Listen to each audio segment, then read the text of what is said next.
దా ఒకసారి మహేష్ రా. ఏందంటే మహేష్ ఏందంటే మన తెలంగాణ ఉద్యమంలో మహేష్ పాటగాడు. తెలంగాణ ఉద్యమాన్ని ఊరూరున తిరిగి ప్రచారం చేసిన కళాకారులు అంతేనా? అవును. కాకపోతే పాపం వీళ్ళ దయనీయమైన స్థితి ఏంటంటే సాంస్కృతిక శాఖ అని ఒకటి కేసీఆర్ గారు ఏర్పాటు చేసి కళాకారులందరికీ ఉద్యోగాలు ఇవ్వాలని ఓ మంచి ఆలోచన చేసినప్పటికీ అసలైన కళాకారులకు ఉద్యోగాలు రాలేదు, భజన చేసేటోళ్ళకు ఉద్యోగాలు వచ్చినాయి. ఇది వాస్తవం. అదే చెప్పు మరి నీ మాటలలో అసలు మీకు తెలిసింది. 550 మందికి ఉద్యోగాలు ఇవ్వడం జరిగింది. అప్పటి ప్రభుత్వాల రసమయ బాలకృష్ణ అన్న సాంస్కృతిక సారథి చైర్మన్గా ఉండు. అంటే ఇందులో ఒక 300 మంది అర్హులు, 250 మంది భజన చేసిన, అంటే వాళ్ళకు ఉన్న పరపతితోటి వినియోగించుకొని వాళ్ళ ఎమ్మెల్యేల పర్మిషన్లు తీసుకొని వీళ్ళు జాబులు పెట్టిన వాళ్ళకి ఆట రాదు పాట రాదు. మాలాంటి ఉద్యమంలో పాటలు పాడిన వాళ్ళు, అప్పట్లో నేను సిపిఐ పార్టీలో పనిచేసి ప్రజానాట్య మండలి చేసి తెలంగాణ ఉద్యమంలో చాలా చురుగ్గా పాల్గొనడం జరిగింది. మాకు మాత్రం ఉద్యోగాలు రాలేదు, రోడ్లో వాడే పరిస్థితి వచ్చింది. ఇప్పుడు మరి గద్దరన్న బిడ్డ వెన్నెలక్క సాంస్కృతిక సారథి చైర్మన్గా ఎన్నికైంది. ఎన్నికైనందుకు కూడా అక్కకు శుభాకాంక్షలు తెలియజేస్తున్నాం.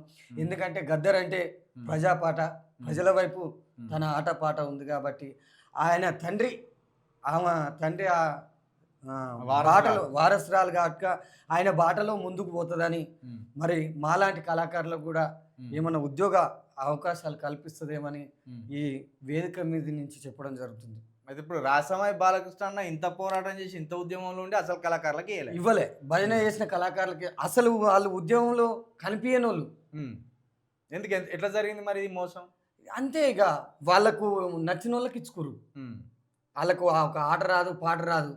పోయి ఇప్పుడు ఏమన్నా ప్రభుత్వ పథకాల మీద ఒక పాట పాడమంటే ఏం లేదు, వాళ్ళు 2-3 సింగర్లు ఉంటారు టీంలో, వాళ్ళు వాడతారు, వీళ్ళు వెనకాల నిలబడతారు. అంతే,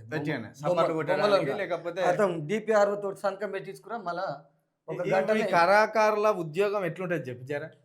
అంటే ఏంటంటే ఇప్పుడు ఈ కళాకారులకు కేసీఆర్ పెట్టింది ఏంటంటే వాళ్ళకు కూడా ఉపాధి కల్పించాలి, వీళ్ళు ఉద్యమంలో ఒక పాత్ర పోషించారు కాబట్టి వీళ్ళకు కూడా ఉపాధి కల్పించాలనే ముఖ్య ఉద్దేశంతో ఉద్యోగాలు ఇవ్వడం జరిగింది. వీళ్ళకు రోజు ఆఫీసుకు పోయేది ఉంటుందా? ఆఫీస్ ఏం లేదు, అంటే ప్రభుత్వ పథకాల పైన, ప్రభుత్వం చేసే పథకాల పైన జనాలకు వివరించాలి. అంటే రోజు కొన్ని ఊర్లు వీళ్ళకు కేటాయిస్తారు, ఆ ఊర్లు పోయి ఇప్పుడు ఉన్న పరిస్థితుల్లో 6 గ్యారెంటీలు 6 గ్యారెంటీలు ఇచ్చినామని భజన చేయాలి, వీళ్ళు భజన చేయాలి. అంతే అంతే చేస్తే పోయి డిపిఆర్ఓ కాడ సంతకం పెట్టి ఓ 2 పాటలు పాడి మళ్ళీ ఇంటికి వచ్చుడే, ఇంకేం లేదు వాళ్ళది.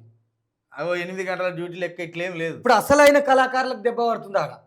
అంటే నిజమైన ఉద్యమకారులు, నిజమైన పాటగాళ్లకు ఈ ఆటపాట రాని వాళ్ళు వెనకంగా ఉండి ఉచిత జీతాలు తింటుంటే వాళ్ళకే బాధ అనిపిస్తుంది. ఎంత జీతం? ఎంత?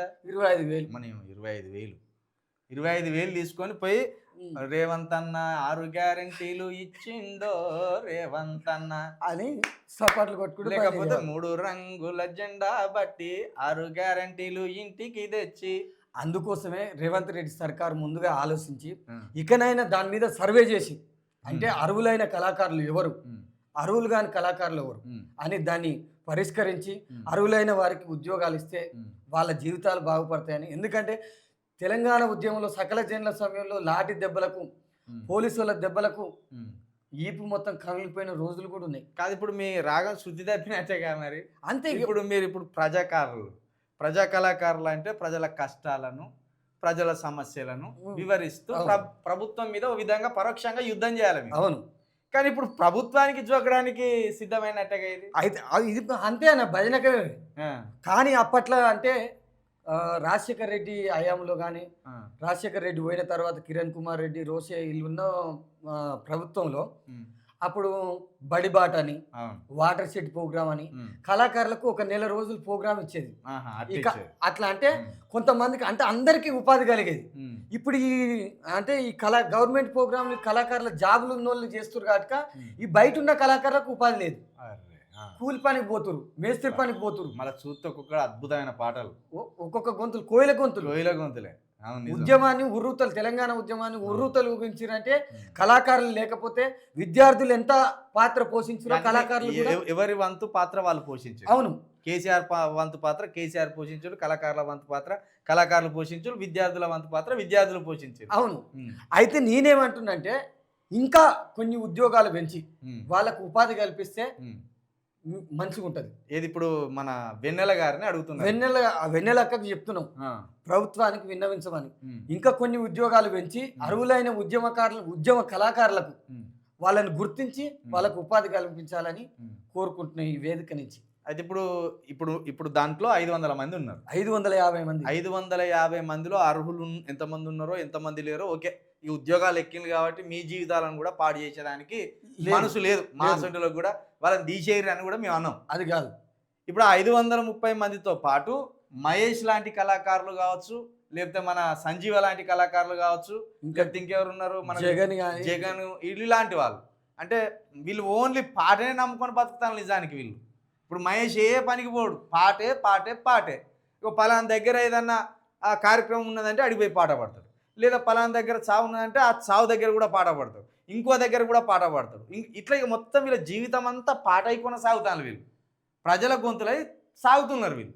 కాబట్టి వెన్నెల గారు ఇంకా ఎంతమంది నిజమైన కళాకారులు ఈ ఉద్యమంలో ఉన్నారో ఈ డాటా అంతున్నదా ఉద్యమంలో? మీరు ఉంది, చాలా ఉంది. ఎన్నోసార్లు రసమే గారికి కూడా మేము వినతి పత్రం ఇచ్చినా కూడా దీని మీద అసలు పోయిన ప్రభుత్వం కూడా పట్టించుకోలేదు. ఇప్పుడు పాటగాన్లు అంటే ఈ పాటగాన్లు అయినా లేకపోతే పోరాటం చేసిన దేనికైనా పేపర్ క్లిప్పింగ్స్ అడిగిన్లు వాళ్ళు గతంలో ఉన్నాయి. అవి కూడా ఉన్నాయి. అవి చూపెట్టినాం కూడా. చూపెడితే నీకెందుకు ఇప్పుడు అవసరం లేదు కానీ వచ్చారు మళ్ళా సార్ వస్తుంది ఇట్లా చెప్పుకుంటా పొంకనాల మాటలు చెప్పుకుంటూ పోయారు. అయితే వెన్నెల గారు, మీరు గద్దర్ గారి కూతురు కాబట్టి మీ మీద కొండంత ఆశలు ఉంటాయి ఈ కళాకారులకు. ఎందుకంటే మీ తండ్రి గారు అంటేనే పాట అంటేనే మీ తండ్రి గారు అనే అంత స్థాయిలో ఇక్కడ తెలంగాణలో పాతకపోయింది. అంటే గద్దర్ అన్న కళాకారులకు ఒక పెద్ద దిక్కు. అవును, గురువు లాంటోడు, తండ్రి లాంటోడు, పెద్ద అన్న. అందుకోసమేనా రాగాల పూతోటల్లో రాలింది ఒక పువ్వు, రాగాల పూతోటల్లో రాలింది ఒక పువ్వు, అందాల జాబిలి సిగలో అమరిండు గద్దారన్నా, రాగాల పూతోటల్లో రాలింది ఒక పువ్వు, పొద్దున్నే వికసిస్తుంది మబ్బులతో స్వాగతమిస్తూ, పొద్దున్నే వికసిస్తుంది మబ్బులతో స్వాగతమిస్తూ, 3 నాళ్ళ ముచ్చటతో అందరినీ అలరిస్తుంది, రాగాల పూతోటల్లో రాలింది ఒక పువ్వు, రాగాల పూతోటల్లో రాలింది ఒక పువ్వు, రాగాల పూతోటల్లో అమరిండు గద్దరన్నా. ఆ గద్దరన్న ఇవాళ లేడు మన మధ్యలో, కానీ ఆయన స్ఫూర్తిని తీసుకొని ప్రతి తెలంగాణలో ఉన్న కళాకారుడు ముందుకు పోతుంది. ప్రజాకారులు ఎవరైనా ఆయన స్ఫూర్తితోటి ఇంత అద్భుతమైన గొంతులు ఉన్నాయి. జర వెన్నెలక్క గారు, మీరు మా సోదరి, మీ మీద కొండంత ఆశలు పెట్టుకొని వీళ్ళు ఇంకా ఎదురు చూస్తున్నారు. ఆ సాంస్కృతిక శాఖలో వీళ్ళకు కూడా ఉద్యోగాలు ఇచ్చి అర్హులు, వీరు ఏదో ఒట్టి పుణ్యానికి ఏమంటలేము, అర్హులు వాళ్ళకు ఆ అర్హత ఉన్నది, వాళ్ళని తప్పకుండా ఆ ఉద్యోగంలోకి తీసుకోండి.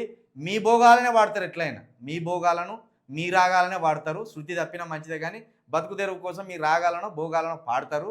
ఇంకొకటి ఏంటి పెద్దది ఇక్కడ అంటే, గద్దర్ గారు దేనికోసమైతే ప్రగతి భవన్ ముందు పోయి గంటల తరబడి అక్కడ కూర్చొని అవమానం పొందిండో, సేమ్ ఇదే కళాకారులు మళ్ళా అదే ప్రజాభవన్కి వచ్చి మీ గల్లలు పట్టుకొని అడిగేదాకా చూడకుండా, అట్లా వాళ్ళని అవమానించకుండా, మీరు పెద్ద మనసుతోటి మీ తండ్రికి జరిగిన అవమానం ఇంకొక కళాకారుడికి జరగద్దనే ఉద్దేశంతో మీరు వీళ్ళకు ఒక జీవితాలు ఇస్తారని అయితే మేము అనుకుంటున్నాం. ఎందుకంటే మొన్న మిమ్మల్ని ఈ సాంస్కృతిక చైర్మన్గా చేసిండు, అసలు మీకు కూడా అన్యాయం చేసిండు విధంగా. మీకేమో అక్కడ టికెట్ ఇచ్చిండు కంటోన్మెంట్లో, ఓడిపోయినాక మాత్రం మళ్ళీ గణేష్కి ఇచ్చిండు.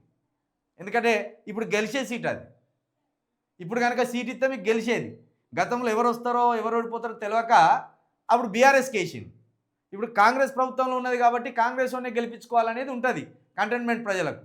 అప్పుడు మీకు సీట్ ఇవ్వకుండా ఎగ్గొట్టి గణేష్కి ఇచ్చిండు. అక్కడ గణేష్ గెలిచిండ్రు, మిమ్మల్ని తీసుకొచ్చి మళ్ళీ ఎక్కడ కూర్చోబెట్టాలో అక్కడ కూర్చోబెట్టిండు. సరే, ఎట్లా కూర్చోబెట్టినా ఏదైనా మీరు ప్రభుత్వంలో భాగస్వామ్యులు కాబట్టి, మీరు చైర్మన్ కాబట్టి మీకు శుభాకాంక్షలు తెలుపుతూనే మా మహేష్ లాంటి అనేక మంది కళాకారులకు, అర్హత కలిగిన కళాకారులకు ఒక ఉద్యోగం ఇచ్చి వాళ్ళ జీవితంలో మీరు వెలుగులు పూయించాలని మేము మనస్ఫూర్తిగా కోరుకుంటున్నాం. ఇదే వేదిక నుంచి ఇంకోటి చెప్తున్నానా, ఉమ్, అందరం కళాకారులం వచ్చి ఆ, మీతోటి మీ అంటే యూనిస్ వేదిక ద్వారా ఉమ్, ఒకసారి కలిసి ఉమ్, ఒకటి వినతి పత్రం ఇస్తాం. మా బాధలు మా గోడలు కూడా మీరు ఆలోచిస్తారని, ఒక ప్రజా గాయకుడు బిడ్డగా వారసురాలుగా మీరు మమ్మల్ని ఆశీర్వదిస్తారని కూడా మేము కోరుకుంటున్నాం అక్క. మరోసారి మీకు శుభాకాంక్షలు తెలియజేస్తాను. Thank you. కళాకారులకు న్యాయం చేయండి ఇక ఎట్టి పరిస్థితుల్లో, ఎందుకంటే వాళ్ళు కూడా ఇక దారుణమైన సిచ్యువేషన్లో ఉన్నారు కాబట్టి